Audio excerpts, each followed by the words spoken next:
Penjabat Gubernur Aceh Dr. Haji Safrizal Z AMSI didampingi PLT Sekda Aceh meninjau langsung pelaksanaan pemeriksaan kesehatan gratis bagi masyarakat di Puskesmas Merdu, Pidi Jaya pada Jumat 7 Februari 2025. Dalam kesempatan itu, Safrizal juga turut menjalani pemeriksaan kesehatan bersama masyarakat.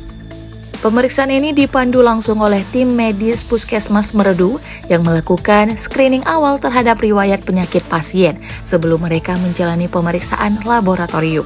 Puluhan warga terlihat tertib menunggu giliran pemeriksaan memanfaatkan layanan kesehatan gratis yang disediakan. Dalam tinjauannya, Safrizal memberikan motivasi kepada tenaga medis yang bertugas dan menegaskan pentingnya pelayanan yang ramah dan profesional. Kesempatan itu, Safrizal ingin memastikan masyarakat mendapatkan layanan terbaik. Ia mengatakan petugas kesehatan harus melayani dengan hati karena kesehatan adalah hak semua orang. PJ Gubernur Safrizal juga berinteraksi dengan warga yang sedang menjalani pemeriksaan, menanyakan pengalaman mereka dan memastikan layanan berjalan lancar.